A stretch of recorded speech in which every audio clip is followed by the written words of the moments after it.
എല്ലാവർക്കും നമസ്കാരം. ഞാനിന്ന് വന്നിട്ടുള്ളത് ശ്രീനാരായണ ഗുരു ഓപ്പൺ യൂണിവേഴ്സിറ്റിയുടെ BA സോഷ്യോളജി സ്റ്റുഡൻസിന് ആവശ്യമായ social formation in world history എന്ന സെൽഫ് ലേണിംഗ് മെറ്റീരിയൽസിൻ്റെ ക്ലാസ് നൽകാൻ വേണ്ടിയിട്ടാണ്.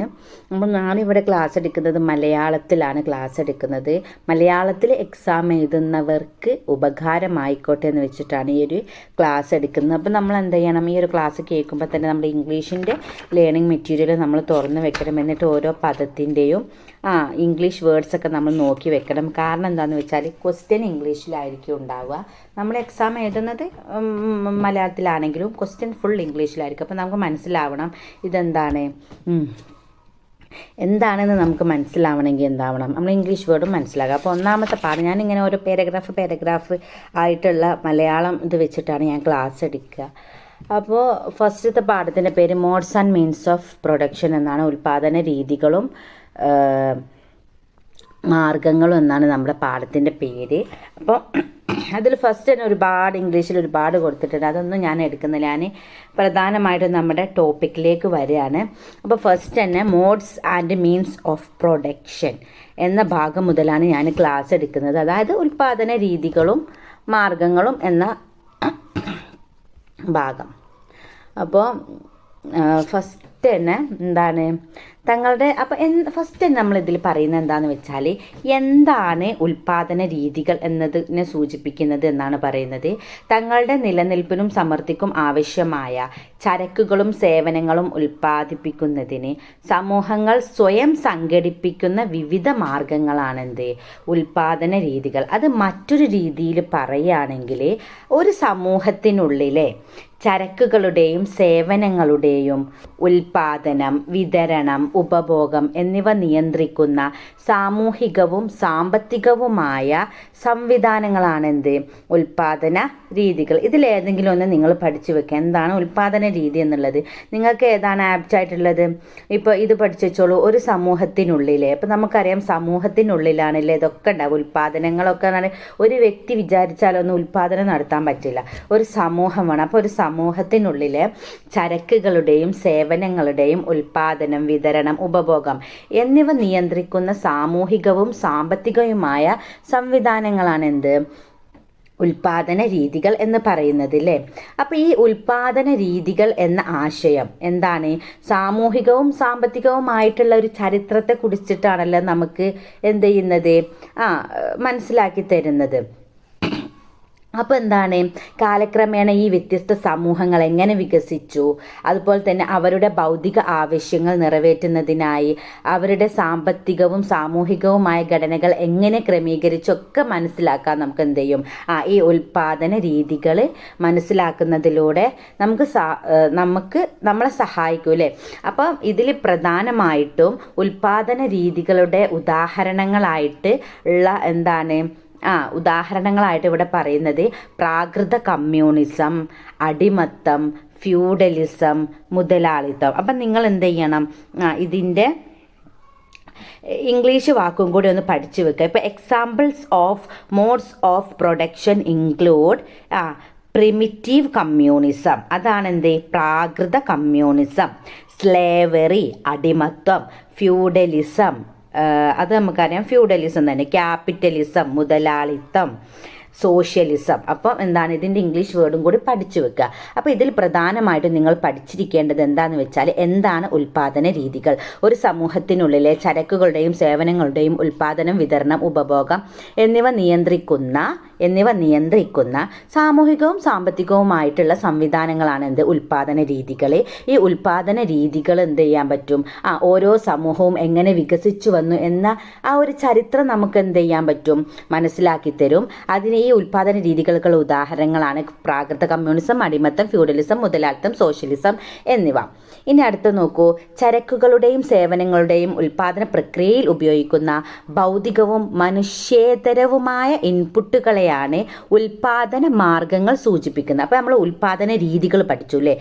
ഇനി നമ്മൾ ഉൽപാദന മാർഗങ്ങളാണ് നോക്കുന്നത്. എന്താണ്? ചരക്കുകളുടെയും സേവനങ്ങളുടെയും ഉൽപാദന പ്രക്രിയയിൽ ഉപയോഗിക്കുന്ന ഭൗതികവും മനുഷ്യേതരം, അതായത് മനുഷ്യൻ്റെ ഇടപെടലല്ലാത്തതാണ് എന്ത്? ഇൻപുട്ടുകളാണ് എന്ത്? ഉൽപാദന മാർഗങ്ങളായിട്ട് ഇവിടെ പറയുന്നത്.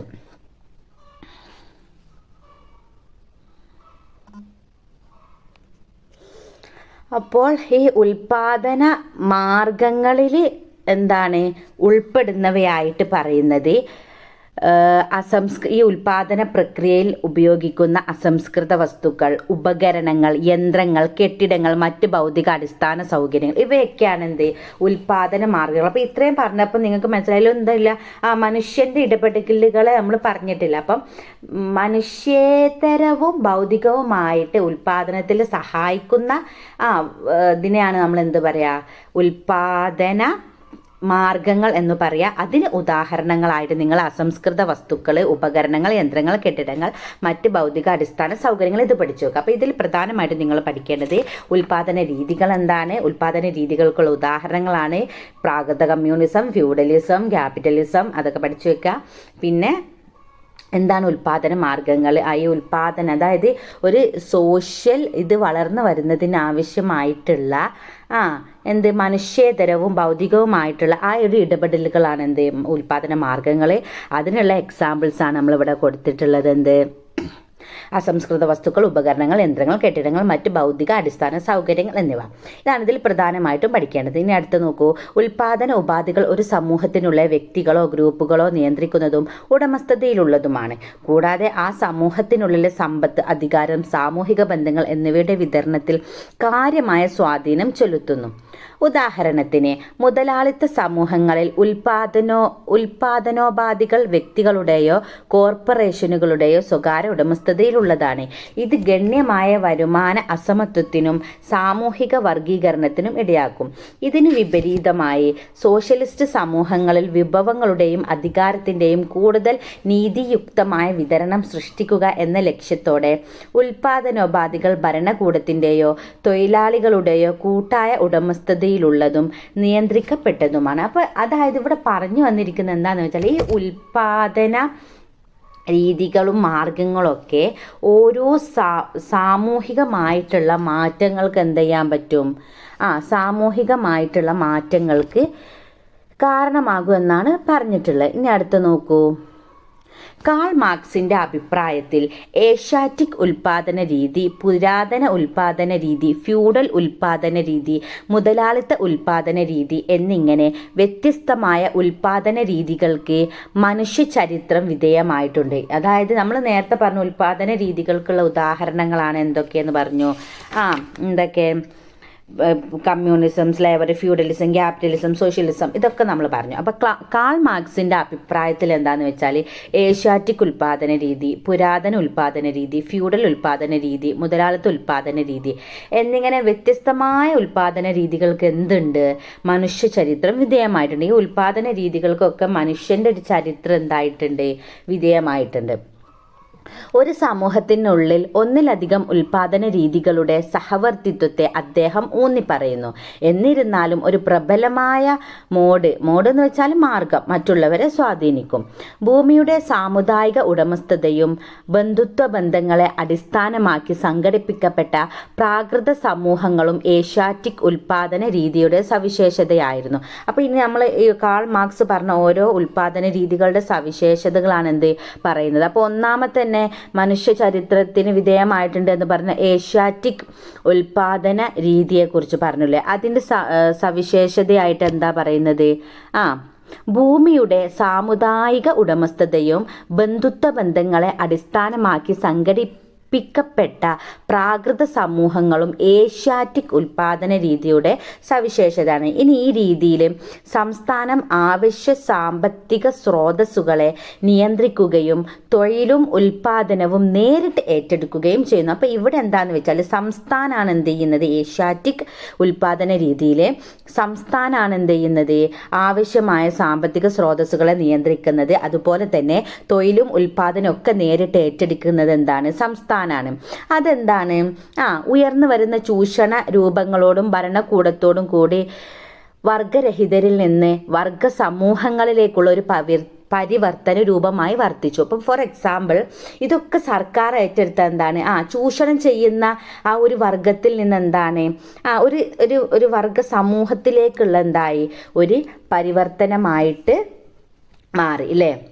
ഇനി നോക്കൂ, പുരാതന അപ്പം നമ്മൾ ഏഷ്യാറ്റിക് ഉൽപാദന രീതിയാണ് ഇപ്പം പറഞ്ഞത്.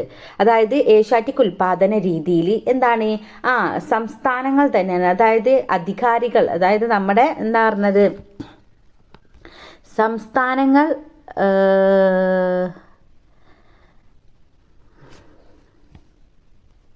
സംസ്ഥാനം തന്നെ അല്ലേ, ഞാനത് അതൊന്ന് സംശയമായിട്ട് നോക്കിയാണ്.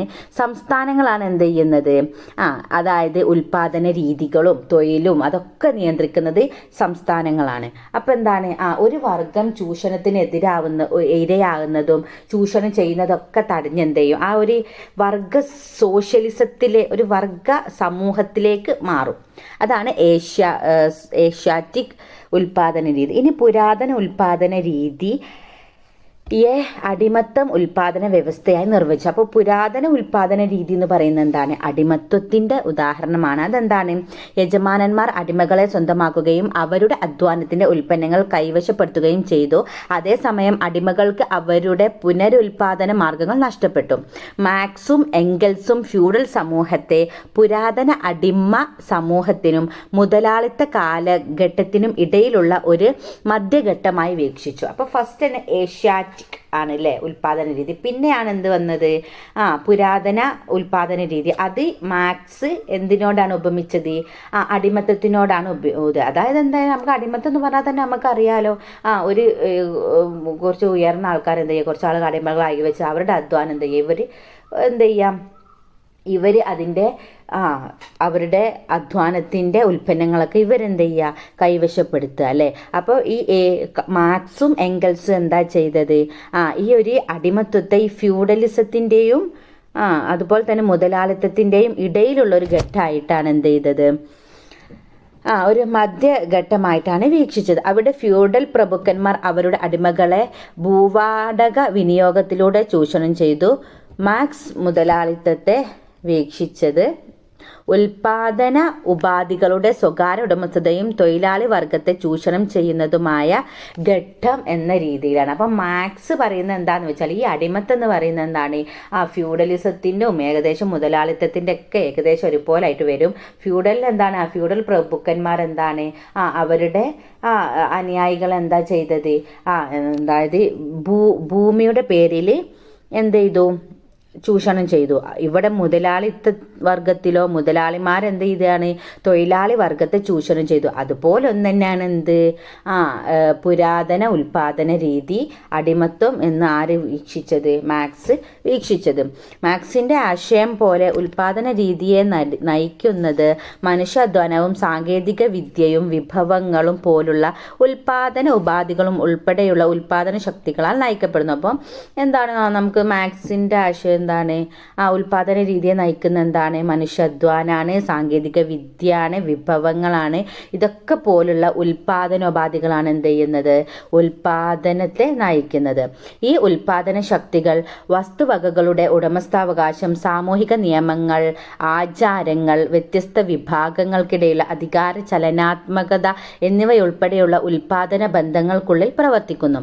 ഒരു സമൂഹത്തിനുള്ളിലെ ഉൽപാദന ശക്തികളും ഉൽപാദന ബന്ധങ്ങളും തമ്മിൽ പിരിമുറുക്കമോ വൈരുദ്ധ്യമോ ഉണ്ടാകുമ്പോൾ അത് ഒരു ഉൽപാദന രീതിയിൽ നിന്ന് മറ്റൊന്നിലേക്കുള്ള വിപ്ലവകരമായ മാറ്റത്തെ സൂചിപ്പിക്കുന്നു. ഇപ്പോൾ ഫോർ എക്സാമ്പിൾ നമ്മളിപ്പോൾ ഏതെങ്കിലും ഒരു ഉൽപാദന രീതിയിൽ എന്തെങ്കിലും എന്തുണ്ടായാലും അവരുടെ ബന്ധങ്ങൾക്കിടയിൽ ഉണ്ടായാൽ അത് വേറൊരു ഒരു ഇതായിട്ട് എന്ത് ചെയ്യും, പരിണമിക്കും എന്നാണ് പറയുന്നത്. അതിന് പറഞ്ഞിരിക്കുന്നത് നോക്കിയേ, മുതലാളിത്തത്തിനുള്ളിലെ അന്തർലീനമായ വൈരുദ്ധ്യങ്ങളും അസമത്വങ്ങളും ഒടുവിൽ ഒരു തൊഴിലാളി വർഗ വിപ്ലവത്തിൽ കലാശിക്കുമെന്ന് മാർക്സ് വാദിച്ചു അല്ലേ. മുതലാളിത്തത്തിനുള്ളിൽ ഇവരിങ്ങനെ തൊഴിലാളികളെ ചൂഷണം ചെയ്ത് അപ്പോഴാണ് അവർക്ക് എന്ത് ചെയ്ത് ഒരു തൊഴിലാളി വർഗ വിപ്ലവം തന്നെ ഉണ്ടായത്. ഉൽപാദനോപാധികൾ കൂട്ടായ ഉടമസ്ഥതയിലുള്ള തൊഴിൽ ചൂഷണം ഇല്ലാതാക്കുക ഇല്ലാതാക്കുന്ന കമ്മ്യൂണിസം സ്ഥാപിക്കുന്നതിനുള്ള വഴിയൊരുക്കും. അങ്ങനെയാണ് മാർക്സ് പറഞ്ഞെന്താണ്, ഇങ്ങനെ ഈ മുതലാളിത്തത്തിൻ്റെ ചൂഷണത്തിന് വിധേയരായി തൊഴിലാളി വർഗ്ഗങ്ങൾ എന്തായിട്ട് മാറും, ഒരു തൊഴിലാളി വർഗ വിപ്ലവം തന്നെ സൃഷ്ടിച്ചിട്ട് അതെന്തിലേക്ക് നയിക്കും എന്നാണ് മാർക്സ് പറഞ്ഞത്, കമ്മ്യൂണിസത്തിലേക്ക് നയിക്കും എന്നാണ് നമ്മുടെ മാർക്സ് പറഞ്ഞത്. അപ്പോൾ ഇത്രയാണ് എന്തുള്ളത്, നമ്മളിപ്പോൾ ഇതിൽ പ്രധാനമായിട്ടും പഠിച്ചിരിക്കേണ്ട എന്താണെന്ന് വെച്ചാൽ ഉൽപ്പാദന രീതി എന്താണ്, ഉൽപ്പാദന രീതികളുടെ ഉദാഹരണങ്ങൾ എന്താണ്, അതുപോലെ തന്നെ എന്താണ് ഉൽപ്പാദന മാർഗങ്ങൾക്കുള്ള എന്താണ് ഉൽപ്പാദന മാർഗങ്ങൾ. അപ്പോൾ ഈ ഉൽപ്പാദന രീതിയുടെ അടിസ്ഥാനത്തിൽ നമ്മുടെ സൊസൈറ്റിയിൽ വന്ന മാറ്റങ്ങൾ, അതായത് ഫ്യൂഡലിസം, കമ്മ്യൂണിസം, ഇതൊക്കെ എന്ത് ചെയ്യുക ഒന്ന് മനസ്സിലാക്കി, ഇതൊക്കെ നിങ്ങളൊന്ന് മനസ്സിലാക്കി വെക്കുക. എക്സാം വരുമ്പോൾ നമുക്കറിയുന്നത് വെച്ച് എന്ത് ചെയ്യുക, കാച്ചി അങ്ങോട്ട് എഴുതുക, അത്രയേ ഉള്ളൂ. അല്ലാതെ ഇതിനൊന്നും നിങ്ങൾ എന്ത് ചെയ്യാൻ നിൽക്കേണ്ട, ടെൻഷൻ അടിച്ച് ഇതൊക്കെ എന്താ ഇതെന്ന് വിചാരിക്കേണ്ട. നിങ്ങൾക്ക് എന്താ കിട്ടുന്നത് അത് നിങ്ങളാണ്ട് എഴുതുക. നിങ്ങളൊരു ഏകദേശം ഐഡിയ ഉണ്ടാക്കി വെക്കുക. ഞാൻ അങ്ങനെ കേട്ടോ പഠിക്കുന്നത്. ഞാനും നിങ്ങളെപ്പോലെ തന്നെ എന്താണ് ഒരു ഈ 1ാം സെമസ്റ്റർ വിദ്യാർത്ഥി തന്നെയാണ്. പക്ഷേ ഞാൻ ഈ പഠിക്കുന്ന എന്ത് ചെയ്യുക, ഞാനിങ്ങനെയാണ് പഠിക്കുന്നത്. ഞാൻ എന്താണ് ഇങ്ങനെ പഠിച്ചിട്ട് എൻ്റെ ഒരു ഏകദേശം ഒരു ഐഡിയ ഉണ്ടാക്കി വെച്ചിട്ട് ഞാൻ വെച്ച് കാച്ചാനാണ് ഞാൻ പോകുന്നത്. അപ്പം എന്തെങ്കിലും അറിയണമല്ലോ. അപ്പം ഞാൻ എങ്ങനെയാണ് പഠിക്കുക അത് നിങ്ങളിലേക്ക് എത്തിക്കുക എന്നുള്ള ഒരു ഉദ്ദേശത്തോടെയാണ് ഞാനിപ്പോൾ ഇങ്ങനെ ഒരു യൂട്യൂബ് ചാനൽ തുടങ്ങാൻ തന്നെ കാരണം. ഇനി അടുത്ത് നോക്കൂ. അപ്പം നമ്മൾ ഇതൊക്കെ പഠിച്ചോളൂ. ഇനി അടുത്തതാണ് മോഡുകളിലും ഉൽപ്പാദന രീതികളിലും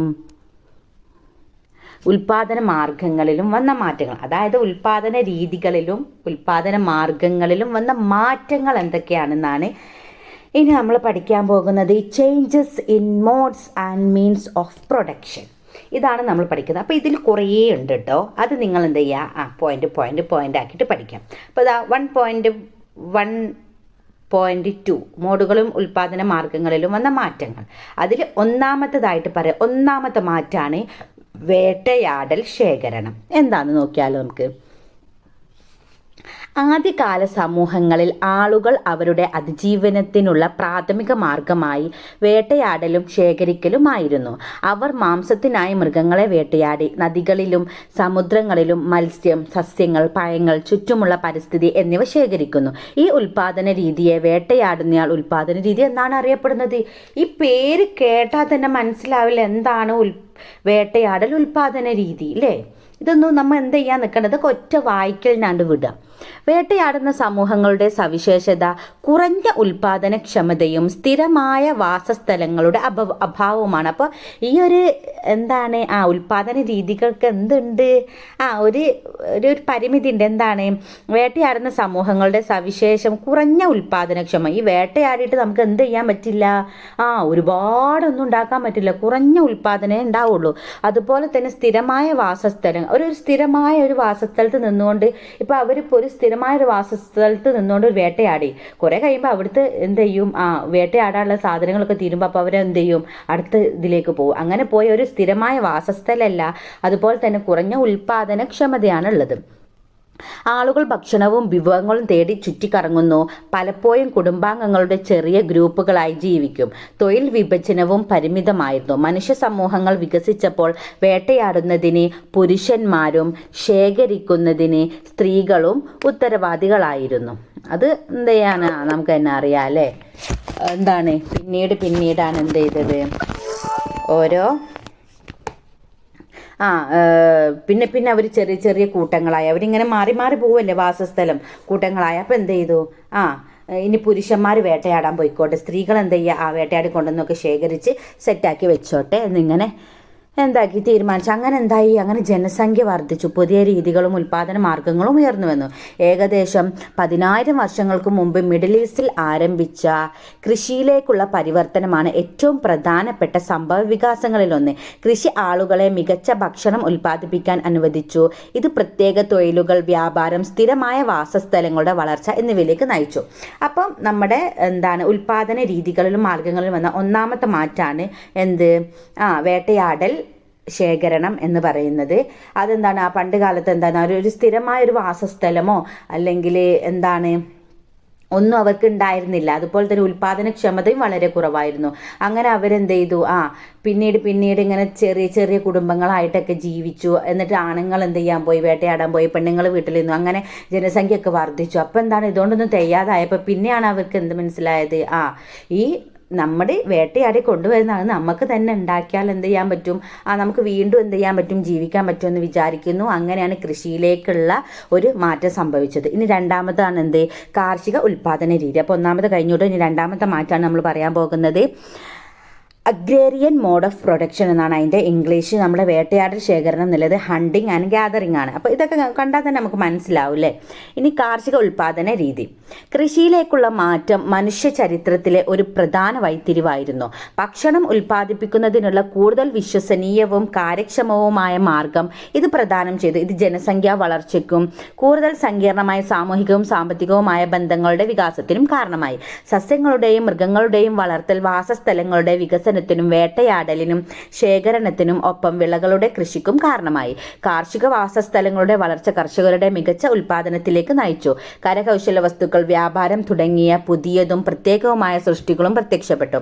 വിവിധ പ്രദേശങ്ങൾക്കിടയിൽ ചരക്കുകളുടെയും ആശയങ്ങളുടെയും കൈമാറ്റം അനുവദിക്കുന്ന വ്യാപാര ശൃംഖലകളുടെ വികസനത്തിന് ഇത് കാരണമായി. അപ്പോൾ കൃഷി എന്ന രീതി വന്നപ്പോഴാണ് എന്തായി തുടങ്ങിയത്, ഒരുപാട് ജനസംഖ്യ വർദ്ധിച്ചു, ഒരു സ്ഥിരമായ വാസസ്ഥലം, മികച്ച ഉൽപാദനം, അതുപോലെ തന്നെ കരകൗശല വസ്തുക്കൾ, കന്നുകാലി വളർത്തൽ, ഇതൊക്കെ വന്നു. അങ്ങനെ എന്തായിട്ട് മാറി, ഒരു വ്യാപാര ശൃംഖലകളുടെ വികസനത്തിന് തന്നെ കാരണമായി, നമ്മുടെ കൃഷി കാരണമായി എന്നാണ് പറയുന്നത്. മെസപ്പൊട്ടോമിയ, ഈജിപ്ത്, ചൈന തുടങ്ങിയ ആദ്യകാല നാഗരികതകളിലെ സ്ഥിരമായ വാസസ്ഥലങ്ങളുടെ വളർച്ച സാമൂഹിക ശ്രേണികളുടെ, നമ്മൾ ചെറിയ ക്ലാസ്സിൽ തന്നെ പഠിച്ചിട്ടുണ്ടാവും. മെസപ്പൊട്ടോമിയൻ, ഈജിപ്ത്, ചൈന, അതൊക്കെ നമ്മൾ ചെറിയ ക്ലാസ്സിൽ പഠിച്ചതാണ് കേട്ടോ. സാമൂഹിക ശ്രേണികളുടെയും രാഷ്ട്രീയ സംവിധാനങ്ങളുടെയും വികാസത്തിന് കാരണമായി. ഈ സമൂഹങ്ങൾക്ക് ഭരണാധികാരികൾ, ഉദ്യോഗസ്ഥർ, പുരോഹിതന്മാർ എന്നിവരുൾപ്പെടെ സങ്കീർണമായ സാമൂഹിക ഘടനകൾ ഉണ്ടായത്. അങ്ങനെ എന്താണ്, നമ്മളിങ്ങനെ ഈ കൃഷി വികസിച്ചു വന്ന് വ്യാപാരങ്ങൾ വർദ്ധിച്ചൊക്കെ വന്ന് അങ്ങനെ എന്തായിട്ട് മാറി, ഒരു നാഗരികതയിലേക്ക്, ഒരു നഗരം രൂപപ്പെടുന്നതിലേക്ക് മാറി. അപ്പം അവിടെ എന്ത് വന്നു, ഭരണാധികാരികൾ വന്നു, ഉദ്യോഗസ്ഥർ വന്നു, പുരോഹിതന്മാർ വന്നു, അങ്ങനെ ഓരോ സാമൂഹിക ഘടനകൾ ഉണ്ടായി. അപ്പം ഇതൊക്കെ ഒരു സോഷ്യൽ സെറ്റിങ്സിലേക്കുള്ള മാറ്റമാണ് നമ്മൾ എന്ത് ചെയ്യുന്നത്, പഠിക്കുന്നത്. നിയമങ്ങളും മതഗ്രന്ഥങ്ങളും രേഖപ്പെടുത്തുന്നതിനുള്ള എഴുത്ത് സംവിധാനങ്ങളൊക്കെ അവർ വികസിപ്പിച്ചെടുത്തു. കാർഷിക സമൂഹങ്ങൾക്ക് പലപ്പോഴും സാമൂഹിക അസമത്വം ഉണ്ടായിരുന്നു. ഒരു ചെറിയ വരേണ്യവർഗം വിഭവങ്ങൾ നിയന്ത്രിക്കുന്നു. കൃഷിയിലേക്കുള്ള മാറ്റം മനുഷ്യ ചരിത്രത്തിലെ ഒരു സുപ്രധാന നാഴികക്കല്ല് അടയാളപ്പെടുത്തി. കൂടുതൽ സങ്കീർണമായ സമൂഹങ്ങളുടെയും സമ്പദ് വ്യവസ്ഥകളുടെയും ആവിർഭാവത്തിന് വഴിയൊരുക്കി. എന്നിരുന്നാലും എന്തുണ്ടായിരുന്നു, ഈ കൃഷിയിൽ എന്തുണ്ടായിരുന്നു, ചെറിയതായിട്ടുള്ള വേർതിരിവുകളൊക്കെ ഉണ്ടായിരുന്നു. അപ്പോൾ നമുക്ക് ചിന്തിച്ചാൽ തന്നെ അറിയാം എന്താണ്, പണിയെടുക്കുന്നവർ പണിയെടുത്തുകൊണ്ടിരിക്കും, അതിനിടയിൽ ലാഭം ഉണ്ടാക്കുന്നവർ ലാഭം ഉണ്ടാക്കിക്കൊണ്ടിരിക്കും. അങ്ങനെ കൃഷിയിലും എന്താണ്, പക്ഷെ ആ ഒരു കൃഷിയിലേക്കുള്ള മാറ്റമാണ് പിന്നീടുള്ള പല വിപ്ലവത്തിലേക്കും എന്തായിട്ട് മാറ്റങ്ങൾ കൊണ്ടുവന്നത്. അതിലാണ് നമുക്ക് നാഗരികത, നമ്മുടെ ഭരണാധികാരികൾ അങ്ങനെയൊക്കെ ഉണ്ടായത് കേട്ടോ. ഇനി അടുത്ത മാറ്റമാണ് ഫ്യൂഡലിസം, ഗിൽഡ് സംവിധാനവും എന്ന മാറ്റം. അത് ഫ്യൂഡലിസം ആൻഡ് ഗിൽഡ് സിസ്റ്റം. അപ്പോൾ ഒന്നാമത്തെ മാറ്റം എന്താണ്, വേട്ടയാടൽ ശേഖരണം. രണ്ടാമത്തെ എന്താണ്, കാർഷിക രീതി അല്ലേ. മൂന്നാമത്താണ് ഫ്യൂഡലിസം ആൻഡ് ഗിൽഡ് സിസ്റ്റം. എന്താന്ന് നോക്കാം. മധ്യകാല യൂറോപ്പിൽ നിലനിന്നിരുന്ന രാഷ്ട്രീയ വ്യവസ്ഥ, അതാണ് ഫ്യൂഡലിസം. ഈ ഫ്യൂഡലിസം എന്ന് വെച്ചാൽ എന്താണ്, മധ്യകാല യൂറോപ്പിൽ നിലനിന്നിരുന്ന രാഷ്ട്രീയ വ്യവസ്ഥയാണ് ഫ്യൂഡലിസം എന്ന് പറയുന്നത്.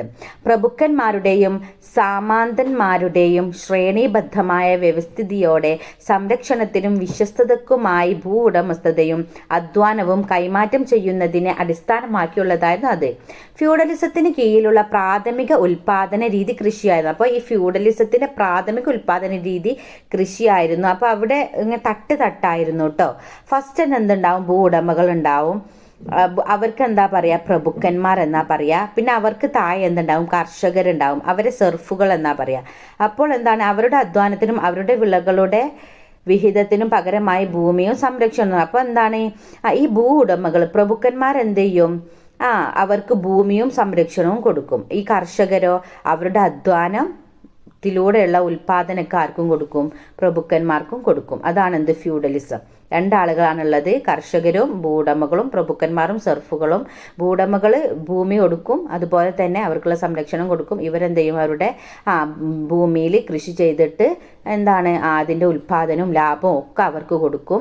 അപ്പോൾ ഇതിൻ്റെ ഒരു ഫ്യൂഡലിസത്തിൻ്റെ ഒരു പ്രധാന ഉൽപ്പാദന രീതി എന്ന് പറയുന്നത് കൃഷിയായിരുന്നു. മധ്യകാലഘട്ടത്തിൻ്റെ അവസാനത്തോടെ വ്യാപാരവും വാണിജ്യവും സമ്പദ് വ്യവസ്ഥയിൽ നിർണായക പങ്ക് വഹിക്കാൻ തുടങ്ങി. ആദ്യമൊക്കെ എന്തായിരുന്നു, എന്താണ് കൃഷി ചെയ്യുന്നു, അത് മാത്രമുള്ളത്. പിന്നെയാണ് ഇവർക്ക് മിച്ചം വരുന്നതും അതൊക്കെ പിന്നെ എന്താ പറയുക, വ്യാപാരത്തിനുള്ള സാധ്യത തുറന്നു, പിന്നെ കൈമാറ്റം അല്ലേ, അങ്ങനെയൊക്കെ ഉയർന്നു വന്നു. അങ്ങനെ പുതിയ ഉൽപ്പാദന മാർഗങ്ങൾ ഉയർന്നു വന്ന നഗര കേന്ദ്രങ്ങളിൽ ഇത് പ്രത്യേകിച്ചും സത്യമായിരുന്നു. അവയിൽ ഏറ്റവും പ്രധാനപ്പെട്ട ഒന്ന് ഗിൽഡ് സമ്പ്രദായമാണ്. അങ്ങനെ ഈ വ്യാപാരവും അതുപോലെ തന്നെ വാണിജ്യവും ഒക്കെ ഈ സമ്പദ് വ്യവസ്ഥയിൽ നിർണായകമായിട്ട് പങ്ക് വഹിക്കാൻ തുടങ്ങിയപ്പം രൂപപ്പെട്ട ഒരു സമ്പ്രദായമായിരുന്നു ഗിൽഡ് സമ്പ്രദായം. ഇതെന്താന്ന് വെച്ചാൽ കരകൗശല തൊഴിലാളികൾക്കും വ്യാപാരികൾക്കും വ്യാപാരം നിയന്ത്രിക്കാനും വില നിശ്ചയിക്കാനും അനുവദിച്ചു. അങ്ങനെ ഈ ഗിൽഡ് സമ്പ്രദായത്തിലാണ് ഈ കരകൗശല തൊഴിലാളികൾ, വ്യാപാരികൾ ഇവരെന്ത് ചെയ്യാൻ തുടങ്ങുന്നത്, ഇടപെടാൻ തുടങ്ങുന്നത്. അവർ പിന്നെ എന്ത് ചെയ്യാൻ തുടങ്ങി, നിയന്ത്രിക്കാനും വില നിശ്ചയിക്കാനൊക്കെ അധികാരം കിട്ടുക. ആ ഒരു സമ്പ്രദായമാണ് എന്ത്, ഗിൽഡ് സമ്പ്രദായം.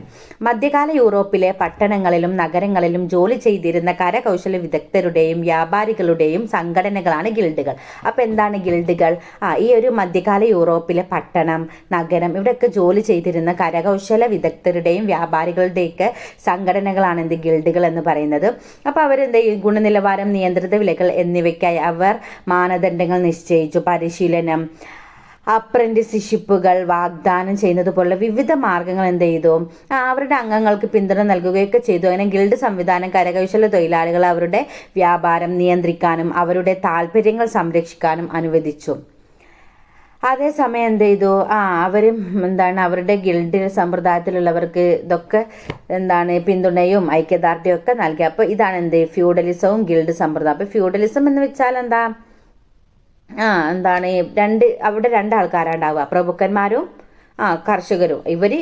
പ്രഭുക്കന്മാരും ഭൂമി നൽകും, സംരക്ഷണം നൽകും. മറ്റോരോ അവരുടെ ഭൂമിയിൽ ജോലി ചെയ്തിട്ട് അവർക്ക് ഉൽപ്പാദനം നൽകും. പിന്നീടാണ് ഇതിൻ്റെ വ്യാപാരമൊക്കെ വർദ്ധിച്ചു വന്നപ്പോഴാണ് ഈ കരകൗശല തൊഴിലാളികളും ഈ വ്യാപാരികളൊക്കെ എന്താ ചെയ്യുക, അവരുടെ ഒരു സംഘടനയാണ് എന്ത്, ഗിൽഡ് എന്ന് പറയുന്നത്. പിന്നെ അവരെന്ത് ചെയ്യാൻ തുടങ്ങി, അതിൽ വില നിശ്ചയിക്കാനും അങ്ങനെയൊക്കെ തുടങ്ങി. അതാണ് എന്ത്, ഗിൽഡ് സമ്പ്രദായം. പട്ടണങ്ങളുടെയും നഗരങ്ങളുടെയും വളർച്ച ഒരു പുതിയ സാമൂഹിക വർഗത്തിന്റെ ഉദയത്തിലേക്ക് നയിച്ചു, ബൂർഷ്വാസി. അതാണ് എന്ത്, അങ്ങനെ പട്ടണങ്ങളൊക്കെ വളർന്നു, നഗരങ്ങളൊക്കെ വളർന്നപ്പോൾ ഒരു പുതിയ സാമൂഹിക വർഗം ഉണ്ട്, അവരാണ് ബൂർഷ. നമ്മളിങ്ങനെ ബൂർഷ മുതലാളി എന്നൊക്കെ പറയില്ല നമ്മൾ. പ്രാഥമികമായ വ്യാപാരത്തിലും വാണിജ്യത്തിലും ഏർപ്പെട്ടിരുന്നു. ഈ വിഭാഗത്തിന് കാര്യമായ സാമ്പത്തിക ശക്തി ഉണ്ടായിരുന്നു. അപ്പോൾ ഈ ബൂർഷകൾ എന്ന് പറയുമ്പോൾ തന്നെ നമുക്ക് എന്തൊരു വലിയ, അവർക്കാണ് സാമ്പത്തിക ശക്തിയൊക്കെ അവർക്ക് നല്ല ഉണ്ടായിരുന്നു അല്ലേ. ആധുനിക മുതലാളിത്ത സമ്പദ് വ്യവസ്ഥയുടെ വികസനത്തിൽ ഒരു പ്രധാന പങ്ക് വഹിച്ചു. അങ്ങനെ മധ്യകാല യൂറോപ്പ് ഫ്യൂഡലിസം എന്ന സാമൂഹിക സാമ്പത്തിക വ്യവസ്ഥയുടെ സവിശേഷതയായിരുന്നു. അത് പുതിയ സാമൂഹിക അസമത്വങ്ങൾക്കും സാമ്പത്തിക ബന്ധങ്ങൾക്കും ജന്മം നൽകി. പട്ടണങ്ങളുടെയും നഗരങ്ങളുടെയും വളർച്ചയും ഗിൽഡ് സമ്പ്രദായം പോലെയുള്ള പുതിയ ഉൽപാദന മാർഗങ്ങളുടെ ആവിർഭാവം പുതിയ സാമ്പത്തിക സാമൂഹിക വ്യവസ്ഥകളുടെ വികസനത്തിന് വഴിയൊരുക്കി. അത് ഒടുവിൽ ആധുനിക യുഗത്തിലേക്ക് നയിച്ചു. അപ്പം നമ്മൾ എവിടുന്നാ വരുന്നത്, വേട്ടയാടി വന്നു, അങ്ങനെ അത് കഴിഞ്ഞു, പിന്നെയാണ് കൃഷിയിലേക്ക് വന്നത്, പിന്നെയാണ് ഫ്യൂഡലിസത്തിലേക്കും ഗിൽഡ് സമ്പ്രദായത്തിലേക്കും. അതൊക്കെ കഴിഞ്ഞപ്പോൾ നമ്മൾ എന്തായിട്ട് മാറി, ഒടുവിൽ ഒരു ആധുനിക യുഗമായിട്ട് നമ്മൾ എന്ത് ചെയ്തു, മാറി. അപ്പോൾ ഇപ്പം നമ്മളുള്ളത് ആധുനിക യുഗത്തിലാണ്. അങ്ങനെ ചരിത്രപ്രക്രിയയുള്ള മധ്യകാലഘട്ടത്തിലുള്ള യൂറോപ്യൻ ചരിത്രത്തിലെ ആധുനിക കാലഘട്ടത്തിലേക്കുള്ള പരിവർത്തനം അടയാളപ്പെടുത്തി. ഈ പ്രക്രിയ വൈയക്തികമായ ന്യായവാദത്തെയും ശാസ്ത്രബോധത്തെയും പ്രോത്സാഹിപ്പിച്ചു. പിന്നീടാണ് നമ്മൾ ശാസ്ത്രം കടന്നു വരുന്നത് കേട്ടോ. ചരക്കുകളുടെയും സേവനങ്ങളുടെയും ഉൽപ്പാദനത്തിലും വിതരണത്തിലും വളരെയധികം മാറ്റങ്ങൾ വരുത്തുകയും ചെയ്തു. വ്യാവസായിക വിപ്ലവം ഇനി നമ്മൾ അടുത്ത് എന്താണ്, നമ്മൾ ശാസ്ത്രത്തിലും ഒക്കെ ഇങ്ങനെ എന്ത് ചെയ്യാൻ തുടങ്ങുകയാണ്, നമ്മൾ മെച്ചപ്പെടാൻ തുടങ്ങുകയാണ്. അപ്പോഴാണ് നമ്മൾ എങ്ങോട്ട് വരുന്നത്, നമ്മുടെ വ്യാവസായിക വിപ്ലവം, അതായത് ഇൻഡസ്ട്രിയലൈസേഷനിലേക്ക് വരുന്നത്. അപ്പം ഇതൊക്കെ നമ്മൾ പഠിക്കുന്ന എന്താണെന്ന് നമ്മൾ ഓർമ്മിക്കണേ. Changes in modes and means production, അതായത് ഉൽപാദന രീതികളിലും മാർഗങ്ങളിലൊക്കെ വന്ന മാറ്റങ്ങളാണ്. വേട്ടയാടലതൊന്നും, പിന്നെ കൃഷി, പിന്നെ ഫ്യൂഡലിസം. ഇനി നമ്മൾ എങ്ങോട്ടാണ് പോകുന്നത് അറിയോ, ഇൻഡസ്ട്രിയലൈസേഷനിലേക്കാണ്. വ്യാവസായിക വിപ്ലവം ഉൽപാദന രീതിയിലും സാമൂഹികവും സാമ്പത്തികവുമായ ഘടനകളിൽ ഗണ്യമായ മാറ്റത്തിന്റെ കാലഘട്ടമായിരുന്നു. 13-ാം നൂറ്റാണ്ടിന്റെ രണ്ടാം പകുതിയിൽ ബ്രിട്ടനിൽ ആരംഭിച്ച ഇത് പിന്നീട് യൂറോപ്പിന്റെ മറ്റ് ഭാഗങ്ങളിലേക്കും വടക്കേ അമേരിക്കയിലേക്കും വ്യാപിച്ചു. അപ്പോൾ ഇത് തുടങ്ങിയത് എവിടുന്ന 13-ാം നൂറ്റാണ്ടിന്റെ രണ്ടാം പകുതിയിലാണ്, ബ്രിട്ടനിലാണ് ഇത് ആരംഭിച്ചത് എങ്കിലും പിന്നീട് എങ്ങോട്ടൊക്കെ പോയി, യൂറോപ്പിന്റെ മറ്റ് ഭാഗങ്ങളിലേക്കൊക്കെ ഇത് പോയി. വ്യാവസായിക വിപ്ലവം അഥവാ ഇൻഡസ്ട്രിയലൈസേഷൻ. കാർഷിക മുതലാളിത്തത്തിലേക്കുള്ള വലിയ മാറ്റത്തെ പ്രതിനിധീകരിക്കുന്നു ഈ വ്യാവസായിക വിപ്ലവം. പുതിയ സാങ്കേതിക വിദ്യകളായ ആവി engine, power loom, spinning jenny എന്നിവ ഫാക്ടറികളിൽ വൻതോതിൽ സാധനങ്ങൾ ഉൽപ്പാദിപ്പിക്കാൻ തുടങ്ങി. അങ്ങനെ നമ്മൾ ആ ഒരു വേട്ടയാട് അതിൻ്റെ പരിമിതി കഴിഞ്ഞ് നമ്മൾ കൃഷിയിലേക്ക് എത്തി. അതിന് കൃഷിയിലുള്ള പരിമിതികളൊക്കെ മാറ്റി നമ്മൾ ഫ്യൂഡലിസം, ഗിൽഡുകൾ അതിലേക്കൊക്കെ എത്തി. ഇപ്പോൾ നമ്മൾ ഇൻഡസ്ട്രിയലൈസേഷനിലെത്തി. അപ്പം ഇതിലൊക്കെ നമ്മൾ പുതിയതായ സാങ്കേതിക വിദ്യകൾ, ഈ ആവി engine, power loom, spinning jenny എന്നൊക്കെ പോലെയുള്ള ഇതൊക്കെ ഉപയോഗിച്ച് നമ്മൾ എന്ത് കൂട്ടി, നമ്മുടെ ഉൽപ്പാദന രീതികൾ കൂട്ടി. വ്യാവസായിക വിപ്ലവത്തിൻ്റെ ഏറ്റവും പ്രധാനപ്പെട്ട ഫലങ്ങളിലൊന്ന് നഗരവൽക്കരണത്തിൻ്റെ വളർച്ചയാണ്. അപ്പോൾ ഈ ഒരു വ്യാവസായിക വിപ്ലവത്തിലൂടെയാണ് നഗരവൽക്കരണത്തിലേക്ക് വന്നത്. ഉൽപാദനത്തിൻ്റെ പ്രാഥമിക ഉപാധികളായി ഫാക്ടറികൾ ഉയർന്നു വന്നതോടെ ആളുകൾ ജോലി തേടി ഗ്രാമപ്രദേശങ്ങളിൽ നിന്ന് നഗരങ്ങളിലേക്ക് മാറാൻ തുടങ്ങി. ഇത് പുതിയ വ്യവസായ കേന്ദ്രങ്ങളുടെ വളർച്ചയ്ക്കും പരമ്പരാഗത ഗ്രാമീണ സമ്പദ് വ്യവസ്ഥയുടെ തകർച്ചയ്ക്കും കാരണമായി. അപ്പോൾ എല്ലാവരും പിന്നെ ഗ്രാമത്തിൽ നിന്ന് നഗരങ്ങളിലേക്ക് വന്ന ഈ ഒരു വ്യാവസായിക വിപ്ലവത്തിലല്ലേ നമുക്ക് തന്നെ ഈ ഗ്രാമങ്ങളൊന്നും പിന്നെ ആളില്ലാതെ ഇത് ഒരു പുതിയ വ്യവസായ കേന്ദ്രങ്ങളുടെ വളർച്ചയ്ക്ക് കാരണമായി. അങ്ങനെ ഈ പരമ്പരാഗതമായിട്ടുള്ള ഗ്രാമീണമായിട്ടുള്ള സമ്പദ് വ്യവസ്ഥ ഒക്കെ ചെയ്യാൻ തുടങ്ങി, തകരാൻ കാരണമായി.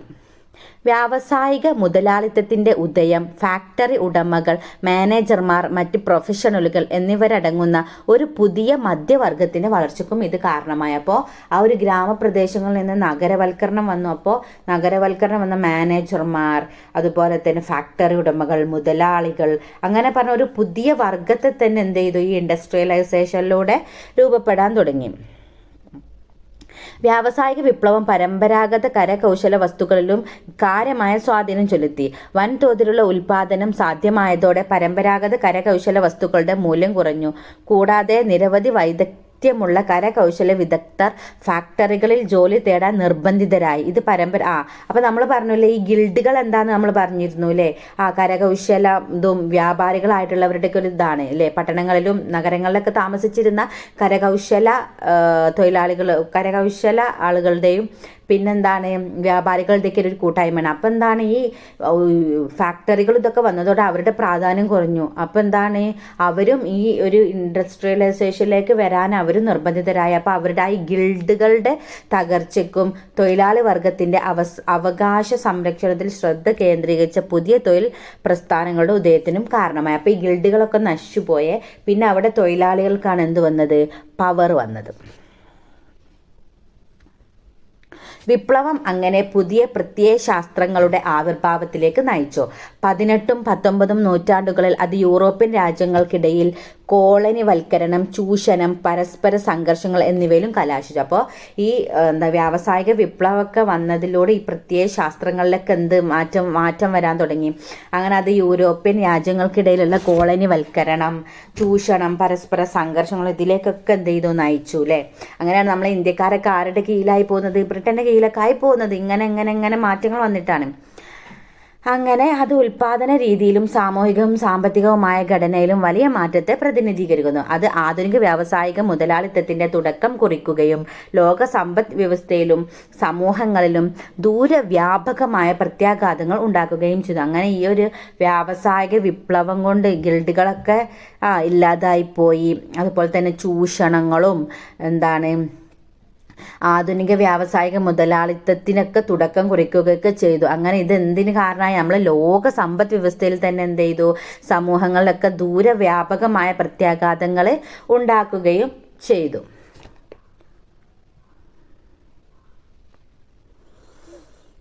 ആഗോള വ്യാപാരത്തിൻ്റെയും വാണിജ്യത്തിൻ്റെയും ഉയർച്ച ഉൽപ്പാദനത്തിൽ കാര്യമായ സ്വാധീനം ചെലുത്തി. കാരണം കമ്പനികൾ കുറഞ്ഞ തൊഴിലും ചെലവും അനുകൂലമായ നിയന്ത്രണ അന്തരീക്ഷവുമുള്ള രാജ്യങ്ങളിലേക്ക് എന്ത് ചെയ്യാൻ തുടങ്ങി, ഉൽപ്പാദനം ഔട്ട്സോഴ്സ് ചെയ്യാൻ തുടങ്ങി. അപ്പം പിന്നീട് എന്തായിട്ട് മാറി, ഉയർന്ന രാജ്യങ്ങളുടെ ഇതൊക്കെ നോക്കിയിട്ട് അവിടേക്ക് എന്ത് മാറാൻ തുടങ്ങി, ഈ ഒരു ഉൽപ്പാദനം മാറാൻ തുടങ്ങി. ഇത് അന്താരാഷ്ട്ര വിതരണ ശൃംഖലകളുടെ വളർച്ചയിലേക്കും പുതിയ ബിസിനസ് മോഡുകളുടെ വികസനത്തിലേക്കൊക്കെ നയിച്ചു. അങ്ങനെ ഓരോ രാജ്യത്തെ എന്താണ് സൗകര്യങ്ങൾക്ക് അടിസ്ഥാനത്തിൽ അവിടേക്കൊക്കെ ഇട്ട് എന്തിട്ട് മാറാൻ തുടങ്ങി, നമ്മുടെ ഉൽപ്പാദനവും ഇതൊക്കെ എന്തായിട്ട് ഉൽപ്പാദനം മാറാൻ തുടങ്ങി. അപ്പം ഇത് പിന്നീട് രാജ്യങ്ങൾ തമ്മിലുള്ള എന്താണ് ആഗോള ശൃംഖലകളുടെ വിതരണത്തിലേക്കാണ് പിന്നെന്ത് ചെയ്തിട്ട് ഇത് നയിച്ചത്.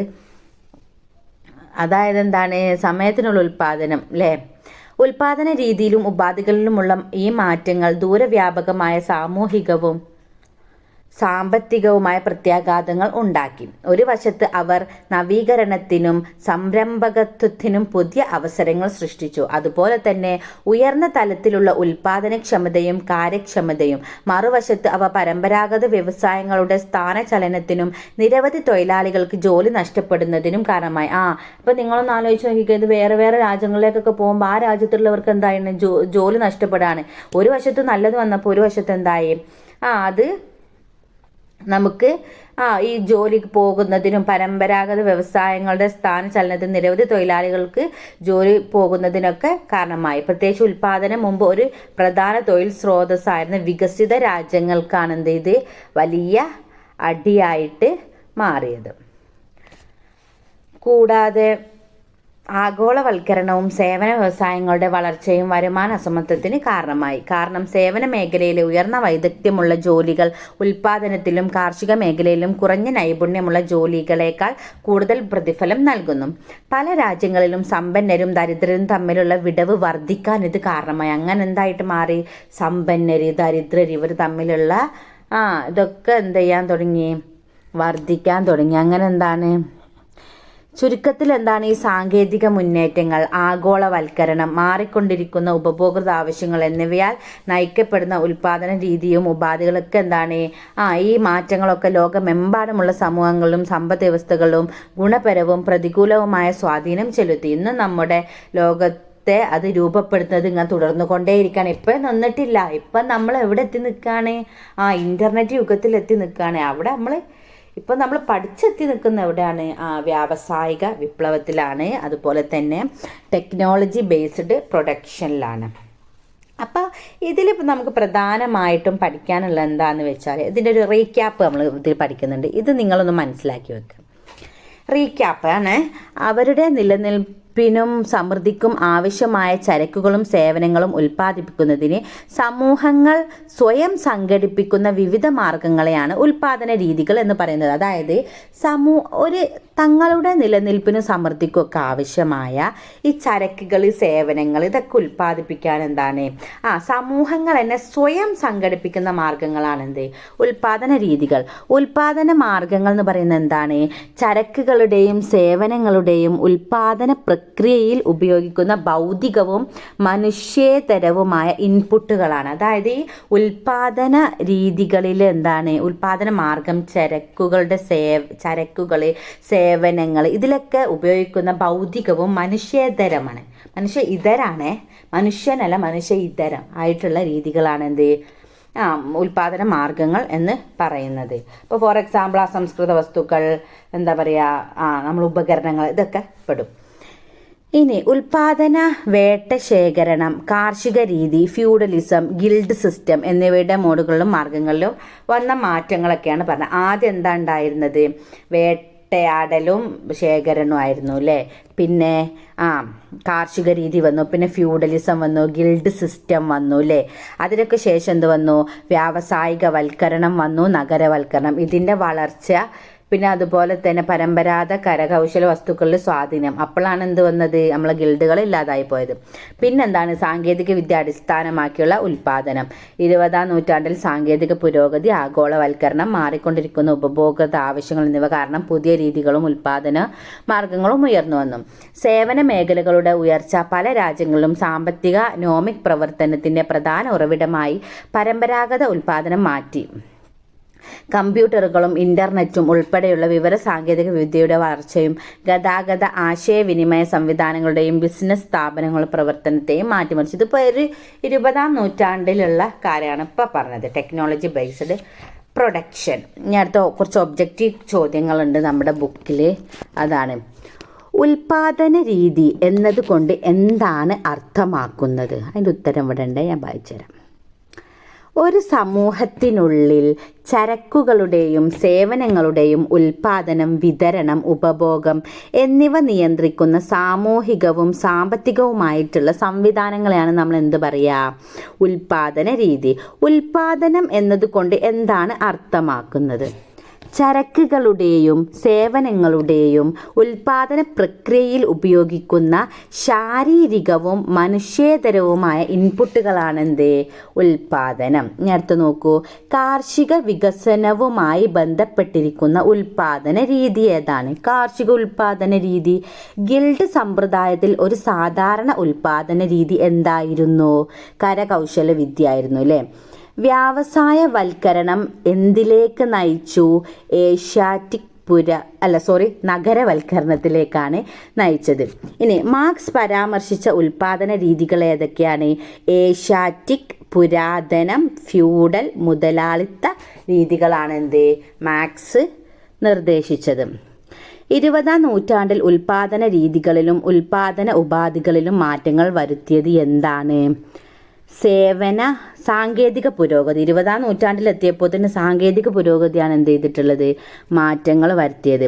പല രാജ്യങ്ങളിലെയും പ്രധാന സാമ്പത്തിക പ്രവർത്തനമായി പരമ്പരാഗത ഉൽപാദനത്തെ മാറ്റി സ്ഥാപിച്ചത് എന്താണ്? സേവന മേഖലകൾ. ഗതാഗതത്തെയും ആശയവിനിമയത്തെയും മാറ്റിമറിച്ച സാങ്കേതിക മുന്നേറ്റങ്ങൾ ഏതാണ്? കമ്പ്യൂട്ടറുകളും ഇൻ്റർനെറ്റും. പട്ടണങ്ങളുടെയും നഗരങ്ങളുടെയും വളർച്ചയോടെ ഉയർന്നു വന്ന സാമൂഹിക വർഗം ബൂർഷ്വാസി. അപ്പോൾ ഇത്രയാണ് ഒന്നാമത്തെ യൂണിറ്റിലുള്ളത്. എനിക്കറിയാം ഇത് ക്ലിയർ ആയിട്ടില്ല എന്നറിയാം. അതെന്താണെന്ന് വെച്ചാൽ നമ്മളിങ്ങനെ എന്താ പറയുക, ആ ഒരു ഇംഗ്ലീഷ് നേരെ എന്തിലേക്ക് ട്രാൻസ്ലേറ്റ് ചെയ്താണ്, മലയാളത്തിലേക്ക് ട്രാൻസ്ലേറ്റ് ചെയ്താണ്. അപ്പം ഇത് ഫോണിലുമാണ് ഞാൻ ക്ലാസ് എടുക്കുന്നത്.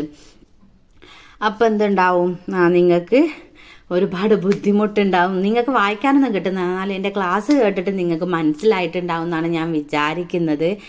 ഇതിൽ നിങ്ങൾ എന്ത് ചെയ്യാന്ന് വെച്ചാൽ പ്രധാനപ്പെട്ട കുറച്ച് കാര്യങ്ങൾ എന്ത് ചെയ്യുക, ഒന്ന് നോട്ട് ചെയ്ത് വെച്ചിട്ട് നിങ്ങൾക്ക് മനസ്സിലായ രീതിയിൽ നിങ്ങൾ എന്ത് ചെയ്യുക, പരീക്ഷയ്ക്ക് എഴുതുക. ഇതൊന്നും ഒരുപാട് പാഠം പഠിക്കേണ്ടതൊന്നുമില്ല. നമ്മൾ കൊച്ചു ക്ലാസ് മുതലേ സോഷ്യൽ സയൻസിലൊക്കെ പഠിച്ചു വരുന്ന ഒന്നൊന്ന് ഒന്നൊന്ന് ഭാഷയും ഇതൊക്കെ ഒന്ന് മാറ്റി ഒന്നൊന്ന് കടുകട്ടിയിൽ വന്നതേ ഉള്ളൂ. നമ്മളെന്താ ചെയ്യുക, നമുക്ക് അറിയുന്ന പോലെ മലയാളത്തിലാണ്ട് എഴുതുക. അപ്പോൾ ഒന്നാമത്തെ യൂണിറ്റ് ഇത്രയാണ്. അപ്പോൾ എല്ലാവർക്കും ക്ലാസ് ഉപകാരപ്പെടുമെന്ന് ഞാൻ വിചാരിക്കുകയാണ്. എല്ലാവരും എന്ത് ചെയ്യുക, നിങ്ങൾക്ക് ക്ലാസ് ഇഷ്ടമായിട്ടുണ്ടെങ്കിൽ ലൈക്ക് ചെയ്യുക, ഇനി ഷെയർ ചെയ്ത് കൊടുക്കുക.